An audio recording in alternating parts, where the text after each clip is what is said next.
Oi, pessoal, sejam bem-vindos a mais um episódio do podcast Academia de Pediatria.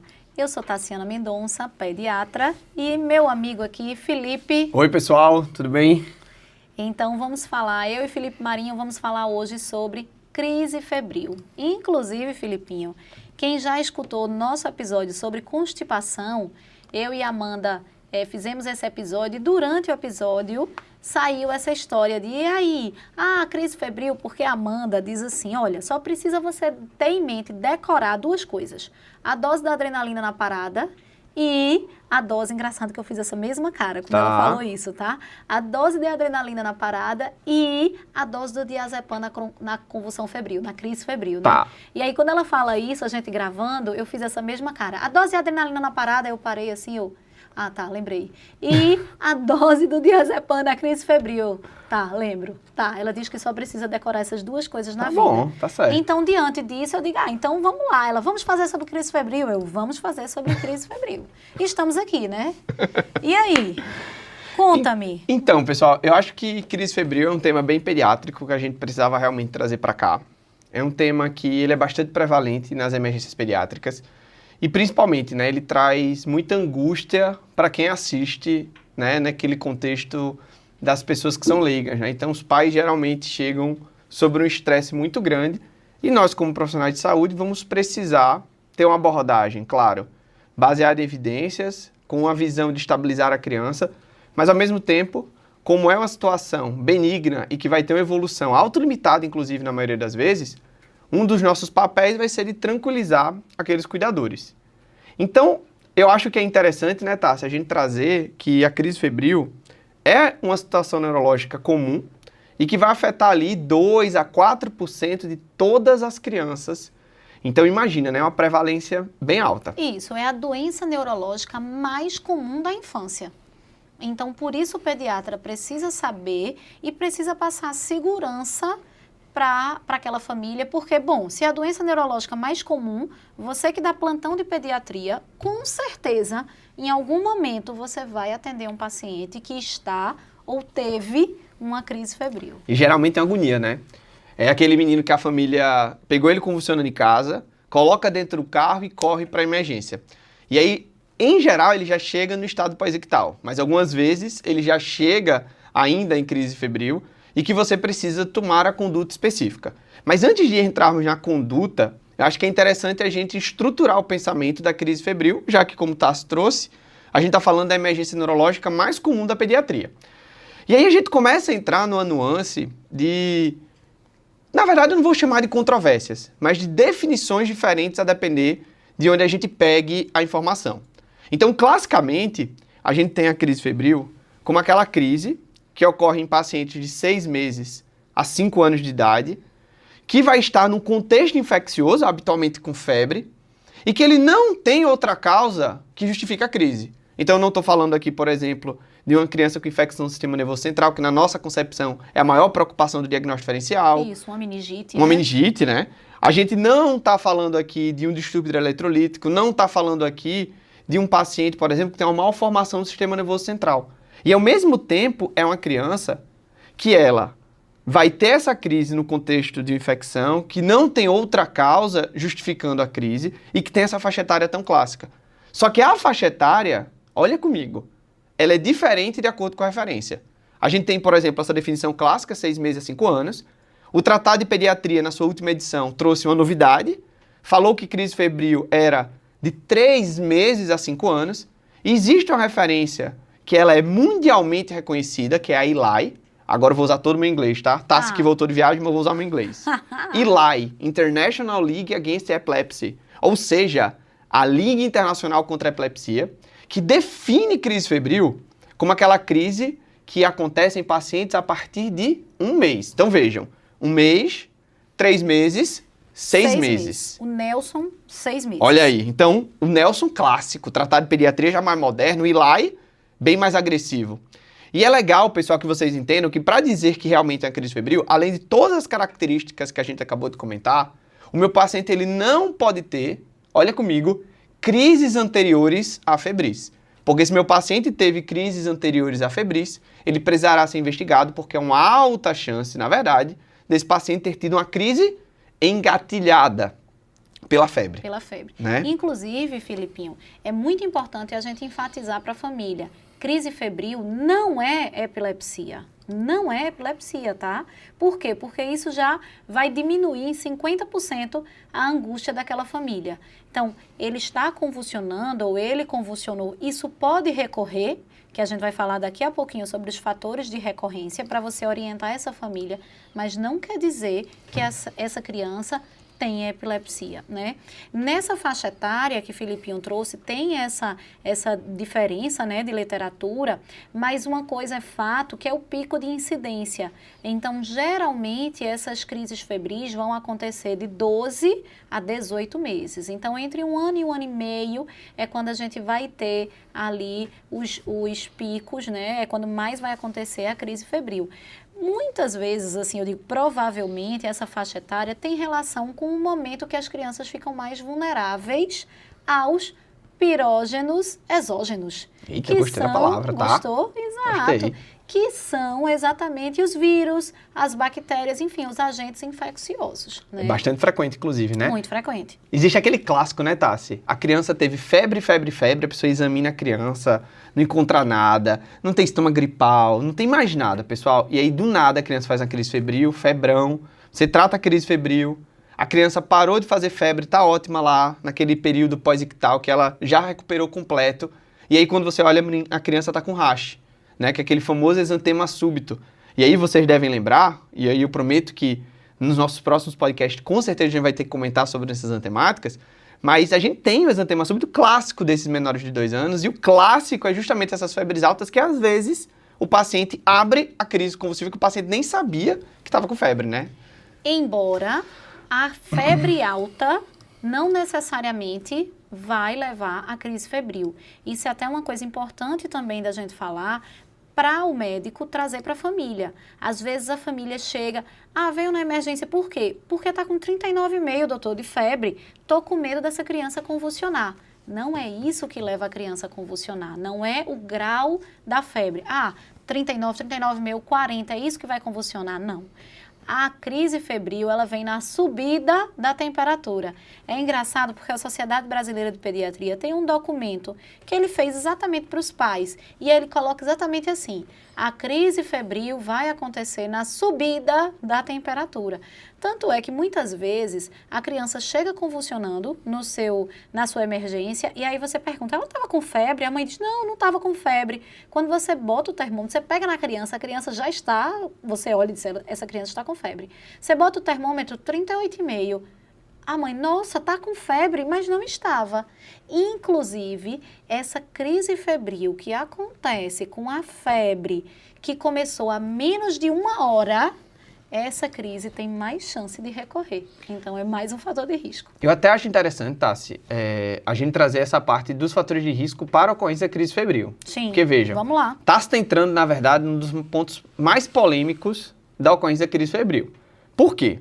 Porque a gente sabe que alguns fatores de risco, eles são reconhecidamente associados à crise febril. Então, a gente tem aqui, a história familiar, né? Então, se eu tenho um pai e ou uma mãe que tiveram crise febril, a chance dessa criança ter, ela aumenta. Eu tenho associação com alguns imunizantes. Então, classicamente, por exemplo, a gente associa o uso lá da vacina que tem componente pertussis, né? Então, hoje a gente tem a pentavalente. Também tem a tríplice viral, né? Então, a tríplice viral também é muito associada à ocorrência da crise febril. Temos ainda a questão da faixa etária, então trouxe aquele pico, né, de 12, 18 meses, mas a gente também pode falar ali de 9 a 18 meses. O interessante é que a gente saiba que essa é a faixa etária mais comum. E o outro ponto são as infecções, principalmente virais, que estão associadas ao maior risco de crise febril. E aí a gente entra na febre. Então, Tassi traz que alguns trabalhos mostram que é a velocidade de elevação da temperatura que marca o risco aumentado de crise febril. Outros trabalhos mostram que, na verdade, é a temperatura máxima que o paciente chega. Então, vejam, depende muito da literatura que a gente segue que esse fator de risco ele acaba sendo marcado. Mas uma coisa é verdadeira. Se meu paciente teve pouco tempo de febre para ocorrer a crise febril, ou ele teve uma crise febril com temperaturas mais baixas, o risco de recorrência dele ele é mais alto do que a população em geral. Então, é bem interessante a gente trazer isso aqui para a nossa discussão. Filipinho, eu acho que legal, a gente falou dos fatores de risco, né, para recorrência, e eu acho legal também a gente caracterizar a crise febril, né, porque ela se divide em simples e complexa. Eita, ok. E isso já vem de muito tempo, tá? Desde que eu fiz residência médica em pediatria lá, em 2000 e bolinha... Lá em 2000 e bolinha, que a gente divide entre simples e complexa, e vem Nelson, vem tratado, vai tratado, e lá e não sei o que, e continua, né? Como é que é isso? Simples, crise febril simples, é aquela tônico, clônica, generalizada, que tem uma duração menor que 15 minutos, que tem um pós-ictal que não tem sinal focal. Certo? E a complexa, Filipinho, e aí? A complexa é o contrário do que Tassi trouxe, tá? Então, se a simples era aquela que durava menos que 15 minutos, a complexa é a que dura mais. Se a crise típica, né, a crise simples, era que tinha uma característica generalizada, aqui seriam as características não generalizadas, ou seja, as crises focais. Se meu paciente com a crise simples, ele não tinha sinal focal, ele não tinha aquela paralisia de TOD, ele não tinha um pós-ictal duradouro, na complexa ele tem. E o outro ponto é a questão da recorrência. Então, na crise febril simples, eu não vou ter recorrência nas próximas 24 horas, enquanto se houver alguma recorrência dentro desse período de 24 horas, eu caracterizo esse paciente como uma crise febril complexa. Só que eu não sei se você tem essa impressão, Tassi. A gente fala muito, né, que crise febril, não é epilepsia. Sim. A gente fala muito que existe, tá? E aqui a gente tá falando com médicos, isso é importante frisar. A gente costuma dizer para as famílias que o risco desse paciente com crise febril ter epilepsia, ele é muito, muito, muito baixo. Isso é verdade, tá? Isso é verdade. A gente precisa entender isso. Esse paciente que teve crise febril, ele tem um risco um pouquinho maior do que a população em geral de ter epilepsia futura. Só que o que eu quero trazer é que, quando a gente pega... crise febril complexa. Veja, a crise febril complexa aumenta mais. Mais ainda. Tá? Então, veja, eu tive uma crise febril. Eu aumento, sim, o risco desse paciente ter epilepsia. É um risco maior do que a população em geral, que não teve crise. Só que se eu tive uma crise febril complexa, principalmente naquelas que recorreram, o risco de epilepsia, ele já aumenta, tá? Então, é muito marcante que a gente, como pediatra, a gente entenda isso porque pode mudar a nossa conduta. Sim. A gente vai conversar sobre exames complementares daqui a pouco, e nesse contexto das crises febris complexas, aquelas crises que duraram muito tempo, por exemplo, o paciente entrou em estado de mal, a gente tem um risco aumentado da epilepsia, então o limiar de investigação, ele pode até mudar, tá? Então, eu acho que é interessante que vocês comecem a entender essa classificação como um estratificador desse limiar. Perfeito. Isso, exato. Falando nisso, mais um dado aí, estado de mal epilético. Outra coisa que também não mudou, né, Filipinho? Esse daí continua. Esse ainda continua também. Eu só não vou brigar com o Tassi por causa do seguinte, tá? Porque o que mudou foi aquelas definições de T1, de T2. Isso aí mudou. Eu acho que é motivo de outro podcast aqui, que é um podcast, inclusive, bem específico do manejo do estado de mal epiléptico. Esse aí dá muito pano para manga, né? Mas, de forma geral, estado de mal epilético, se a criança permanece em crise por 30 minutos ou mais. Perfeito, esse é o classicão. Esse aí é o clássico, tá? E aí, fazendo essa diferenciação, então, chegou na sua emergência. Veja, se esse paciente chega na sua emergência convulsionando, a menos que ele seja vizinho do hospital, a gente provavelmente já vai ter uma crise febril complexa, né? Porque demorou a ponto de chegar no hospital, chegar no pronto atendimento, então eu já vou ter uma crise febril complexa, tá? Caso contrário, obedecendo aqueles critérios, crise febril simples. Daqui a pouco a gente vai para o manejo e aí vamos dizer o que é que a gente vai fazer no caso de ser simples, no caso de ser complexa, certo? Outra coisa que também é bem importante, né? Como o Filipinho falou, a história da epilepsia. Tem maior chance de epilepsia. Quando a gente vai para os pacientes epiléticos, se você faz essa avaliação retrospectiva, uma boa parte deles tiveram crise febril, né? Então, olhando para trás, já era um preditor, né? E outra coisa, tá? Eu acho que vale a pena até para a gente meio que construir um pensamento de como é que a gente vai orientar essas famílias, né? Então, a gente está falando de uma crise febril, que a família vai chegar super estressada, mesmo naquelas crises que ainda bem, a grande maioria, que o paciente resolve no caminho, tá? Então, dentro dos primeiros 5 minutos, o habitual é que essa crise se resolva, então ele vai chegar na emergência no estado pós-ictal. A gente vai tranquilizar essa família, e eu acho que o mais interessante é que a gente vai ter que explicar para a família que é uma situação benigna, não necessariamente esse paciente ele vai ter epilepsia, na verdade, na grande maioria das vezes esse paciente não vai ter epilepsia, ele vai ter essa crise e acabou. Só que 1/3 dos pacientes vão recorrer. E aí, claro, existem fatores de risco para recorrência. A gente aqui já trouxe, né, aquele paciente que teve a crise febril com temperaturas mais baixas, mas eu acho interessante a gente trazer também outros fatores de risco. Eu até anotei aqui para não esquecer. A primeira crise antes dos 12 meses de vida, uma curta duração da febre, como o Tarsi trouxe, antes da crise febril acontecer, a história familiar positiva e, olha comigo, a crise febril complexa. Então, todos esses são fatores de recorrência. E imagina, tá? Eu não estou falando aqui de 1%, 2% que vai recorrer. Eu estou falando de 1/3 das crianças. Então, a cada 3 crianças que eu atendo com crise febril, uma delas vai recorrer. E a recorrência, pessoal, são nos meses subsequentes à primeira crise. Então, é bem marcante isso, porque a família, com certeza, tem que ser orientada quanto a esse risco. E você tem que, claro, fortalecer que mesmo com esse risco de recorrência, essa situação clínica ela é uma situação com a grande maioria das vezes de evolução benigna. Isso é bem importante, Exato. tá? Mas eu quero trazer um pouquinho mais para frente, eu quero que a gente comente, tá? Eu sei que 1/3 vai recorrer. Tem alguma coisa que eu possa fazer de forma profilática? Aparentemente só tá jogando os pontos polêmicos. Né? Claro, adoro. Esse eu tenho uma opinião forte, inclusive, viu? Tá. Eu tenho uma opinião forte. Vamos deixar para o final, porque esse vai render, né?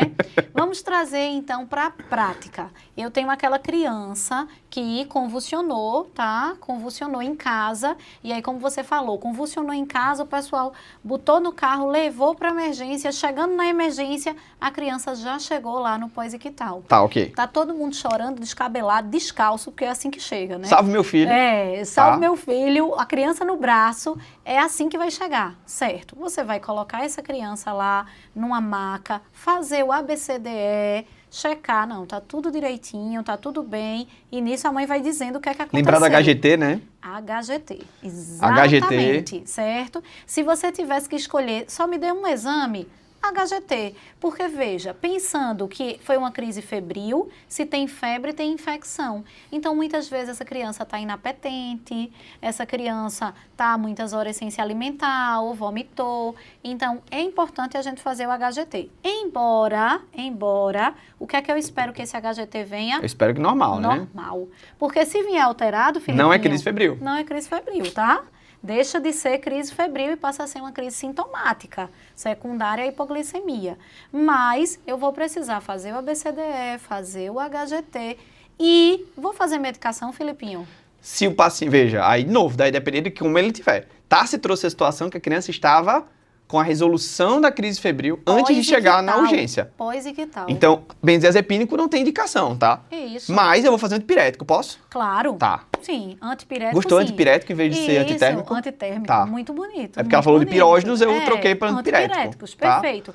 Logicamente, você não vai fazer oral, porque essa criança tá lá no pós-ictal sonolenta, né? Se vocês não pegaram, o olho dela foi top, tá? Certo. Vejam no YouTube. Então, tá lá meio sonolenta. Mas se puder ser oral, tudo bem, pode ser oral, não tem problema. Caso contrário, pega uma veinha, faz um antipirético venoso. Gostei. Ok, Antipirético né? é top. O que é que usamos aqui de antipiréticos? Paracetamol, dipirona e ibuprofeno. Para fazer venoso, teria que ser a dipirona. Apesar de ter, tá? Nos particulares aí, ou alguns serviços públicos tem um paracetamol venoso. Já fica o convite aí para vocês aprenderem as doses também. Exatamente, pode ser feito, tá? mas não temos... Não é usual, escala, não é usual. Exatamente. Então, esse aí é o paciente filezinho. Perfeito. Né? Que você vai observar essa criança, vai deixar ele na sua emergência, observando, esperando ele acordar. Quando ele estiver destruindo a emergência, virado, aí você diz, pronto, ele já está acordado, já está esperto, a família está mais calma, vamos para casa. E aí, nessa orientação de casa, a gente fala daqui a pouco para ver o que é que vamos fazer de medida profilática. Perfeito. Certo? Mas vamos para o segundo cenário. O segundo cenário é aquele paciente que ainda chega convulsionando, certo? Ou ainda, né, é aquele paciente que está ou uma crise febril complexa ou já está num estado de mal epilético, né? E aí, Filipinho, o que é que a gente vai fazer por essa criança? Então, o manejo desse paciente que tem uma situação potencialmente grave, ele vai ser bem semelhante ao início do que Tassi falou. Então, vejam, meu paciente chegou seja no estado pós-ictal, então sonolento, ou seja, em crise convulsiva, a gente vai colocá-lo na sala de melhor monitorização que a gente tiver na unidade de saúde. Geralmente a gente fala de sala de estabilização, sala vermelha, então depende aí da sala que você tiver no seu serviço. A gente vai pedir, né, a monitorização dessa criança com o que você tiver disponível, mas o ideal seria uma cardioscopia, seria um oxímetro de pulso, seria a pressão arterial não invasiva. Vai colocar oxigênio, de preferência de alto fluxo. Então, se você tiver disponível a máscara não inalante, se não tiver, você vai usar aquilo que dê mais oxigênio. Então, geralmente a máscara de Venturi 50% é um, digamos assim, dispositivo que a maioria dos serviços vão ter. E você vai pegar um acesso vascular. Então, veja, já peguei esse paciente, defini que ele era potencialmente grave, levo ele para a sala vermelha e vou fazer o MOV, tá? Monitorização, oxigênio e veia. E vou fazer a avaliação primária. Então, Tassi já trouxe, ó, A, B, C, D, E. Avaliação de via aérea, avaliação da parte respiratória, hemodinâmica, avaliação neurológica. Aqui a gente tem que lembrar da glicemia capilar, tá? Que a gente gosta dessa sigla HGT. E o E a gente vai expor a criança e fazer o restante do exame físico que a gente tiver ali disponível. Isso, pessoal, inclusive, é uma conduta que você deve fazer em qualquer situação potencialmente grave. Nesse caso, a crise convulsiva é uma delas. Sim. E nesse meio que você está fazendo MOV, o pessoal está pegando acesso, você está fazendo avaliação primária, que é feita em poucos minutos, você vai precisar solicitar a primeira medicação abortiva da crise, né? O primeiro anticonvulsivante da crise. E o primeiro anticonvulsivante da crise, porque a gente está falando aqui de crianças pelo menos acima de um mês, vai ser o benzodiazepínico, tá? Perfeito. Felipe, eu não vou falar aqui de NEL não, porque a gente tá falando de crise febril, tá? Isso. Então, crise febril, se eu for muito, muito, muito forte lá na ILAI, eu vou dizer que é a partir do mês, então eu não tô falando de neonato. Sim. Então, aqui, a primeira droga é o benzodiazepínico. Diazepam, o famoso Olha aí. bom Tássia é do diazepam. time do diazepam. Eu sou do time do midazolam. A gente vai brigar, então. Sim, Tá? A gente vai brigar. eu gosto Ora. de diazepam porque tem em todo canto. Tá certo. É mais barato, inclusive. Isso, exato. Tá. Então, por isso que eu gosto dele, sabe? Eles querem a dose? Vamos. Eles querem a dose. Amanda disse, em homenagem a Amanda tem que ter, viu? Tá. Ela disse. Aí vejam comigo, tá? Eu acho que é legal a gente só pegar aqui as doses e as formas de administração. O diazepam, a dose endovenosa, ela é de 0,2 a 0,3 miligramas por quilo. Então já anota aí, já que a Amanda mandou vocês decorarem, decora. Então a adrenalina da parada e o diazepam da crise convulsiva. Beleza. Esse mesmo diazepam, ele pode ser feito por via retal. Retal. Então eu tenho endovenosa, dose 0,2, 0,3, retal, 0,5 miligramas por quilo, uma dose um pouco mais alta. Uhum. E nós temos o uso, que aí é a minha medicação que eu mais uso na emergência, que é o midazolam. O midazolam, a dose é de 0,2 miligramas por quilo. E por que eu prefiro o midazolam? Primeiro, que ele pode ser feito por via endovenosa, por via intramuscular e sabe para onde também? Via nasal. Eles colocam também que pode ser feito por via oral. É, Só que se meu paciente está sublingual. com crise convulsiva, eu não sei se eu gosto muito dessa Sim. ferramenta. Mas, em geral, eu vou fazer intravenoso, intramuscular ou mesmo, tá, intranasal. Bem legal de vocês decorarem a dose. E o mais frequente, de novo, a gente já disse, que é o paciente chegar já sem crise ou a gente resolver agora, tá? Então é interessante que a gente lembre que o habitual é que essa primeira dose seja efetiva na interrupção da crise convulsiva desse paciente. Isso, perfeito. Filipinho, não surtiu efeito, continua convulsionando. Eu tenho quanto tempo para repetir essa dose? Então, a gente vai esperar, pessoal, a cada 3 a 5 minutos em geral, o tempo dessas medicações fazerem seu efeito e caso não seja efetiva, a gente vai precisar repetir a dose. E aí, depois disso, a gente vai começar a entrar nas drogas de segunda e terceira linha. Então, aqui começa a entrar, né, que é o mais habitual dos nossos serviços, é ter fenitoína, né, o famoso idantal, para a gente idantalizar a criança. A gente pode abrir mão também do fenobarbital.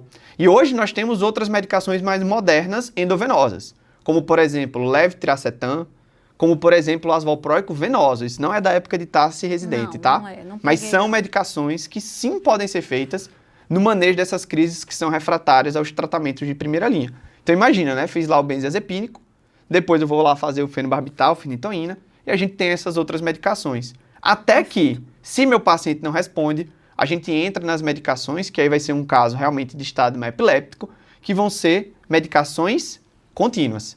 E aí o ganhador, né, aqui das medicações, na prática da emergência, com certeza é o midazolam. Então a gente vai fazer o mesmo midazolam, só que aqui de maneira contínua. E o habitual é que esse paciente vai precisar segurar via aérea, porque eu estou começando a medicação sedativa contínua. Então é um paciente que ele vai precisar de intubação. Então a gente está falando aqui de uma situação um pouco mais específica, mas eu quero que vocês entendam isso. Por quê? Porque apesar da grande maioria dos casos serem benignos, a principal causa de estado hemipiléptico na pediatria é esse aqui, tá? É a crise febril. É a crise febril. Pela frequência, porque a gente disse que era emergência neurológica mais comum. Neurológica mais comum. E é por isso que a gente tem que ficar atento que no estado de mal epilético, você pode ter uma manifestação sutil, você pode ter uma crise focal. Então, é aquela criança que está só o bracinho aqui, ó, balançando. E aí até a mãe faz, olha, eu acho que passou a crise, doutor, eu acho que não está mais tendo crise. Mas está lá o bracinho balançando, o desvio ocular, só o desvio. Então, isso pode ser manifestação de crise. Então, é como se fosse o costume do pessoal, né? Pensar que a crise seria somente aquela clássica tônico-clone generalizada. Isso. A gente faz a medicação, aquele movimento fica um pouco menos intenso. Entretanto, a gente só vai considerar que essa crise cedeu quando meu paciente realmente ficar completamente inconsciente, né? Exato. Porque o nosso objetivo, utilizando o benzodiazepínico, né? Pensando aqui naquela medicação de primeira linha, é fazer com que o cérebro meio que desligue, tá, pessoal? Justamente para a gente interromper essas descargas anormais cerebrais, para que a gente resete aquela situação, né? Então a gente reduz aquela atividade e aí, consequentemente, eu estou fazendo um sedativo, esse paciente ele vai sedar. Exato, e ficar Tá? ali no pós-ictal. Tá? Perfeito. Maravilha. Filipinho, e investigar? Então, esse paciente chegou, vamos trabalhar com o primeiro cenário. Eu consegui estabilizar. Vamos Tá. trabalhar com o primeiro cenário, crise febril simples. Ok. Já chegou lá no pós-ictal, coloquei na maca, fiz o ABCDE, fiz o HGT, tá tudo certo, ele tá lá no pós-ictal dele ali dormindo, sedado, né, lindamente, mas não fiz medicação, não fiz nada. Então ele não tá sedado, né? Ele tá Não. dormindo só. Isso. Quando eu catuco ele acordta, Quando tá? catuca Vamos deixar isso claro. Exatamente. Catucar foi feio, reclama. mas vocês já entenderam. Já entenderam. Oh, reclama, mamãe, mamãe, mamãe. Volta lá a dormir. Beleza. Tranquiliza a família, tá tudo certo. E a família vai dizer, doutor, esse menino convulsionou. Eu quero internamento. Eu quero internar essa criança, eu não vou voltar para casa com ele assim, Esse é o clássico, esse é o clássico. né? E aí, a gente vai investigar? A palavra é não, tá, pessoal? A gente não vai investigar. Não tem indicação. Eu preciso fazer um hemograma, dosagem de eletrólitos? Não. Teoricamente, não, certo? Então, claro, você vai avaliar o cenário que esse paciente está. Olha, é um paciente que ele está com diarreia há 24, 48 horas, fazendo mais de 10 evacuações por dia, vomitando, não come nada, estava com febre e convulsionou. Esse paciente, esse sim, você vai internar, você vai dosar eletrólitos, porque talvez não seja uma crise febril simples, talvez seja, repito, uma crise secundária. Será que eu tenho um distúrbio hidroeletrolítrico ali por trás, né? Mas a regra, uma crise febril simples, que vem por uma infecção viral qualquer, como uma roséola que o Filipinho trouxe, esse eu não vou precisar internar, eu não vou precisar pedir exames laboratoriais, tampouco exames de imagem. Até porque, e veja, eu já vi o pessoal nesses casos internar e pedir um eletro. Nem vai adiantar, viu? Porque esse eletro, ele pode vir com a lentificação de ondas até 2 semanas. Então, se for para pedir um eletro, nem vai ser nesse momento, tá? Vai ser depois. Mas qual é a regra? É que esse paciente eu vou tranquilizar a família, né? Vou deixar o mais difícil para tu, Filipinho. E a crise febril complexa? E esse que ainda chegou convulsionando? O que é que você vai fazer para isso? Ó, vamos lá. Primeira coisa, sempre o nosso objetivo vai ser estabilizar a criança. Então, esse é o nosso objetivo principal. Até porque para fazer a investigação aqui, nos casos que necessitam, eles vão precisar que o paciente esteja estável. Eu acho, Tassi, que a gente consegue diferenciar, e aí vale tanto para a crise febril simples quanto para a complexa, fazer o seguinte. Meu paciente chegou com a crise febril. A primeira coisa é que eu tenho que definir que se é realmente uma crise febril ou não. Então, se a gente parte do pressuposto que aquilo aí é uma crise febril, eu estou dizendo que ele recuperou do pós-crise, né, rapidamente, que ele não tem sintomas que me localizem uma infecção do sistema nervoso central, ou, por exemplo, não tem uma história clínica que caracterize, por exemplo, uma possível perda exacerbada para pensar nos distúrbios hidroeletrolíticos, que o HGT ele foi normal, que a minha criança não tem atraso do desenvolvimento neuropsicomotor, que ela não tem uma crise febril. Então, eu realmente preciso caracterizar bem que aquilo é uma crise febril. E aí, com certeza, a gente precisa separar aqui, eu acho que em 3 aspectos dos exames complementares. O primeiro é investigar o possível foco, daqui a pouco eu volto nele. Segundo, é definir quem é aquele paciente que pode ter uma infecção do sistema nervoso central que não traz as alterações clínicas significativas, então eu não posso confiar 100% somente no meu exame físico. E o terceiro é quem tem indicação de fazer eletroencefalograma, ressonância. Tomo. Então, esses 3 pontos aqui, eles são interessantes. O primeiro que a gente vai comentar, sem sombra de dúvidas, é a investigação do foco infeccioso. Vamos pensar aqui comigo. A maior parte dos pacientes com crise febril estão ali naquela faixa etária de 12 e 18 meses. É uma criança que, se chega para vocês só com febre, eu sou obrigado a fazer o quê? Perfeito. O protocolo de febre sem sinais localizatórios, e já fica o convite, se você ainda não assistiu, tem que assistir, inclusive, o convite é que assista no YouTube, porque eu trago todos os fluxogramas sobre a investigação da febre sem sinais localizatórios. Então, esse paciente tem que ser investigado. Ah, Felipe, eu tenho que fazer o exame físico completo, concordo, vai ter que fazer uroscopia, vai ter que fazer otoscopia, vai ter que fazer um exame pormenorizado. Só que esses pacientes podem ter indicação de quê? De colher laboratorial. Então, esse ponto é interessante, tá? A gente precisa fazer isso, né, Tassi? Sim. Não pela crise febril. Pelo foco infeccioso. Mas pelo foco infeccioso. Isso. A investigação, veja, Talvez toda precise. crise vai precisar de exame? Não, não é isso que eu tô dizendo. Mas se for uma febre sem sinal, provavelmente eu vou precisar fazer.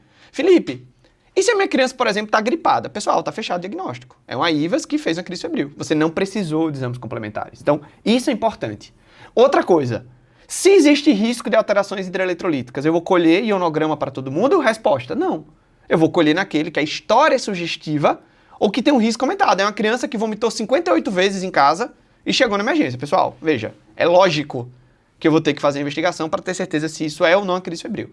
Então, essa parte dos exames é importante que você consiga diferenciar. O habitual, inclusive, é que a gente não solicite.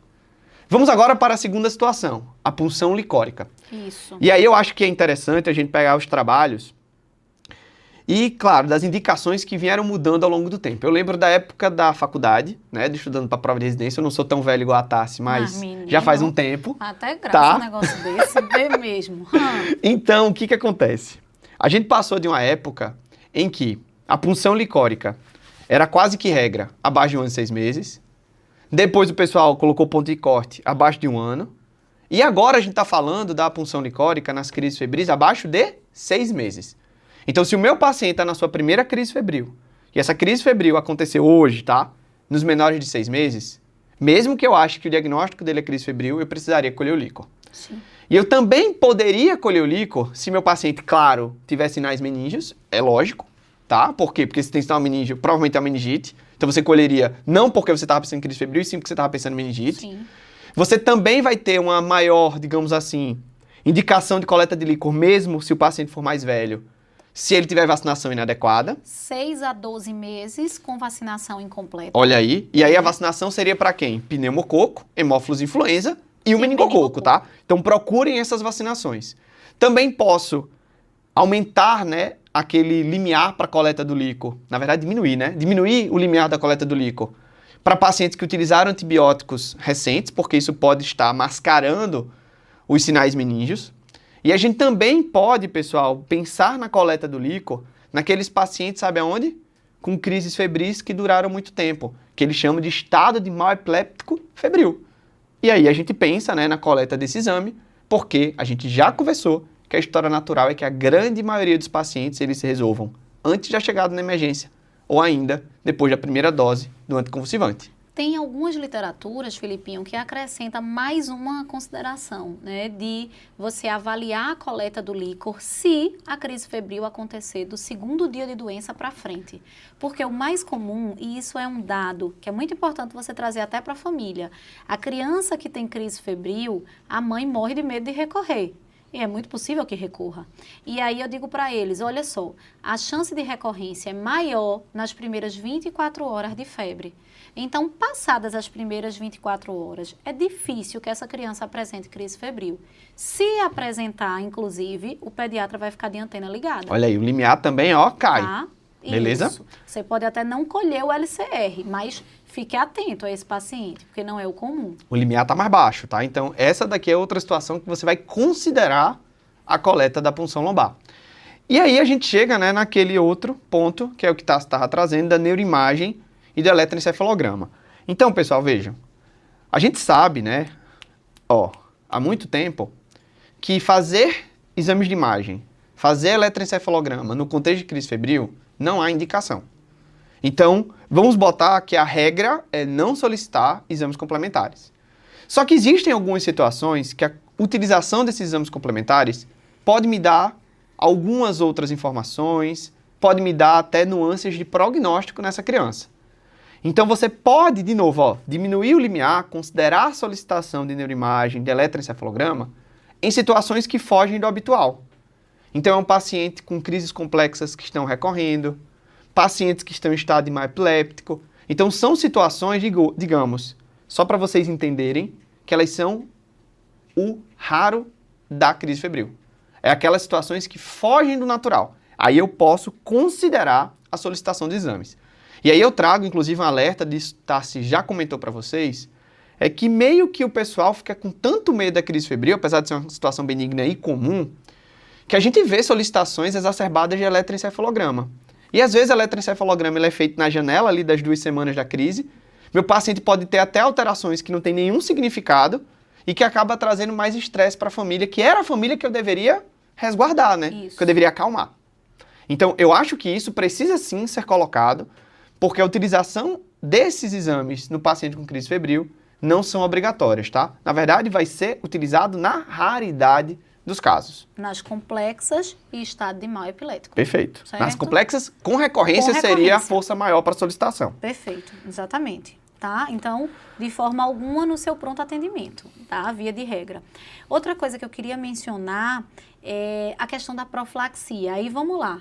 Essa mãe da crise febril simples, o primeiro cenário, tá bom, doutora, já entendi. Não vai pedir exame nenhum, não vai fazer nada, mas vai me dar um remédio para ele não fazer isso de novo, né? E aí, doutora, vai me dar esse remédio? Não, não vou dar esse remédio. Por quê?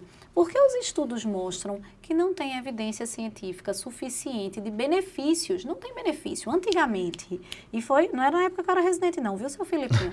Bem antes disso, o pessoal fazia o fenobarbital. Tá? Contínuo, né? Contínuo, pois é. Contínuo, a profilaxia contínua. Teve crise febril, tome aqui o fenobarbital, né, para fazer todo santo dia e assim vai. Mas aí foi visto que os eventos adversos que a droga pode ter não era justificado porque é uma doença benigna, é uma doença que não traz uma atraso de desenvolvimento. Então, por isso que profilaxia contínua caiu por terra. Seja na crise febril simples, como na crise febril complexa, tá? Então, profilaxia contínua, não. Remédio todo dia, não. Até porque é uma situação benigna, né, Tassi? Vê, eu tô dizendo que é pra família que é benigno e tô fazendo um tratamento para suprimir uma coisa que ela é benigna de maneira contínua. E eu acho que a gente precisa lembrar que esse fenobarbital, ele tá associado, inclusive, quando utilizado em longo prazo, com piores desfechos cognitivos, né? Sim. Então, eu acho que isso precisa ser colocado ali digamos assim, na equação, para a gente dizer para a família que ali, pessoal, a gente vai orientar que tem risco de recorrência, mas que não há indicação de tratamento contínuo profilático, né? Contínuo, exato. E aí a gente entra na profilaxia intermitente, que isso aí é a história. Primeiro, essa família vai ficar atacada com febre, certo? Vai ficar atacada do juízo. É natural, né? É natural, né? Não, consultório também é assim, tá? Ave Maria, Tá. meu Deus do céu. Aí é que acabou. Isso é tão comum que nesse protocolo, a ASBP agora, em maio de 2025, liberou um documento sobre a abordagem da febre aguda na pediatria e eles colocam lá 2 parágrafos falando dos antitérmicos no paciente com convulsão febril. Porque a família, quando a criança tem 37, quer fazer logo o antitérmico. Isso tem evidência científica? Faz diferença fazer um antitérmico profilático? Não faz diferença, não adianta você fazer o antitérmico profilático, certo? Então, assim, eu vou medicar essa criança para febre como as demais crianças, certo? Eu sei que isso é muito difícil da gente realmente passar para a família acreditar plenamente, mas é importante que a gente diga, certo? Que não tem benefício fazer antitérmico profilático. Aí o outro lado é, certo, o antitérmico profilático, ok, não adianta, não vou fazer. E uma medicação antiepilética, vou chamar assim, tá? De forma intermitente, é para fazer ou não? E aí é onde entra o clobazam.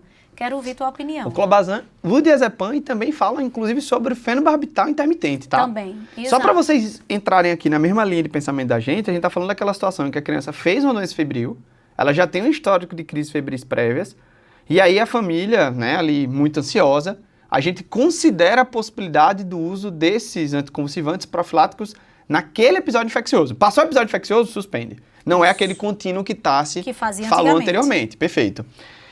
E aí, vamos lá, né? Existe sim, tá? Essa discussão.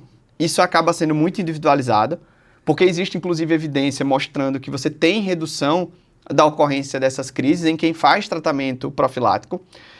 Só que aí entra com as minhas críticas, por isso que eu digo que eu tenho uma opinião forte em relação a isso, tá? Agora vai lá, opinião Felipe, certo? Evidência F. Evidência F de Felipe, tá? O que tem, pessoal? Vejam. A gente sabe que a utilização dessas medicações por um curto período pode ter um benefício maior do que os potenciais riscos associados. Então, por exemplo, vou usar um midazolam em casa, vou usar um diazepam em casa, vou estar fazendo benzodiazepínico em um paciente em casa. Então, nós sabemos que existe essa possibilidade sim de benefício, principalmente naquelas famílias que são muito ansiosas. Só que agora vai para a minha opinião. Qual é a minha opinião? A minha opinião é bem clara.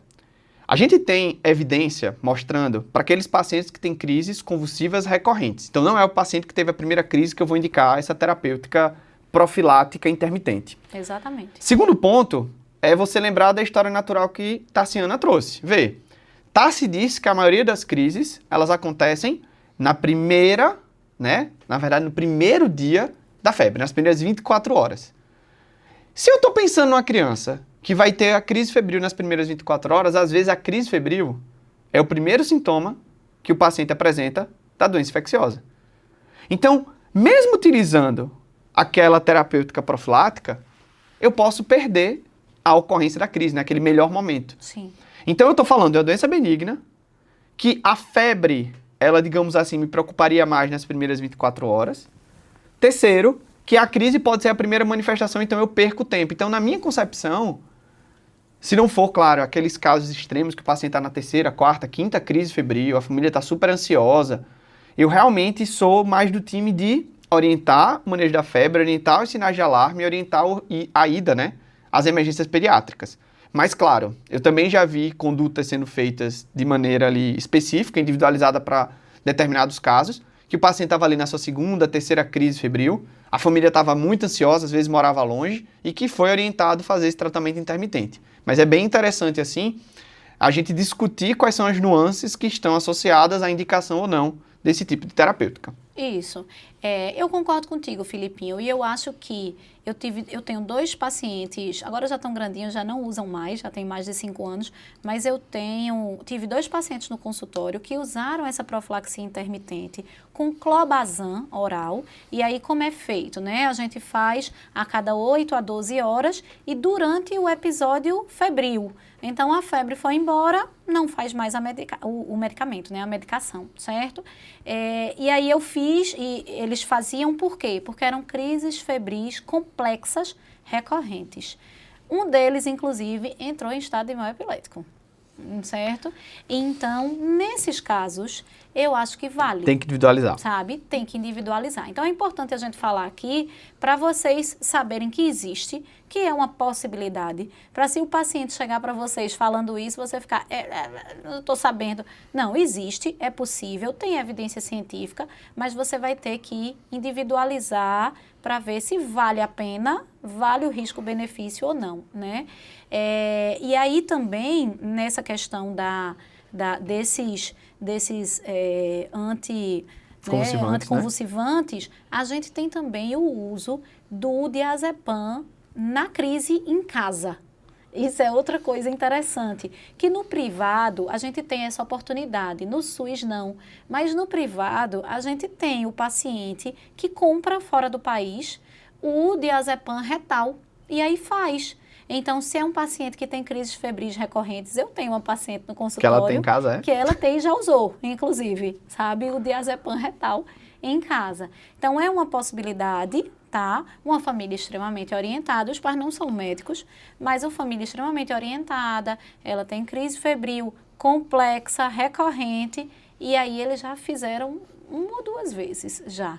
Então, para você que faz consultório privado, se lhe questionarem sobre isso, existe. Tem evidência que faz, claro, né? É o tratamento de primeira linha para a crise febril, mas você tem que orientar que você não vai fazer de imediato, logicamente. Você vai esperar pelo menos 5 minutos de crise, porque a maior parte das crises febris, com 5 minutos, elas se resolvem, Espontaneamente, né? Espontaneamente. E eu acho que a gente precisa aqui, Tássia, até para a gente já encaminhar para o fim, é trazer, por exemplo, o posicionamento da Academia Americana de Pediatria, né? Uma referência que acaba sendo importante. E eles têm um comitê justamente falando sobre crise febril. E nesse comitê, eles falam o seguinte: crises convulsivas febris simples, certo? E recorrentes, inclusive, então, tanto aquelas que aconteceram de maneira isolada ou recorrentes, eles se posicionam pela não utilização da terapia anticonvulsivante, nem contínua, nem intermitente, tá? Então, isso é bem marcante. E, ao mesmo tempo, eu estou até aqui com esse dado aberto, é dizendo que eles reconhecem que episódios recorrentes de crises febris podem criar ansiedade em alguns pacientes, em alguns pais, cuidadores, e afetam as crianças. E, por isso, educação apropriada, suporte emocional devem ser fornecidos para essas famílias. Então, isso, para mim, é muito marcante, porque acaba que a crise febril, por ser um evento benigno, a gente precisa, na verdade, tirar um pouco da carga de patologia grave que as pessoas colocam, né? Porque imagina, tu tá vendo um filho teu, uma criança ali tendo uma crise convulsiva, que é realmente uma situação assustadora, a família chega ali com aquela demanda bem importante emocional e a gente tem que dar uma acalmada, a gente tem que garantir que a criança está estável, tem que garantir que aquela situação realmente é uma crise febril, para a gente trazer tranquilidade e principalmente garantir o acompanhamento da criança, que eu acho que de longe é mais importante. Perfeito. É isso aí, Filipinho. Então, você só vai conseguir tranquilizar a família se você estiver tranquilo. Para você estar tranquilo, tem que estudar, né, Filipinho? Perfeito. É onde a gente ganha segurança. E um jeito de se atualizar é aqui, tá? Total. Mas não só. Deem uma lida também, é sempre bom. Sabe uma dica que eu dou para vocês? Eu vi que tá rolando podcast de convulsão febril. Dá uma lida antes. Pega uma fonte boa, dá uma lida e aí escuta o nosso podcast, porque aí você vai sedimentar o seu conhecimento. Então é isso. Se você gostou, curte, compartilha, se inscreve no canal. E é isso aí, né, Filipinho? Então até a próxima, pessoal, e vamos embora. Tchau, tchau. Beijo.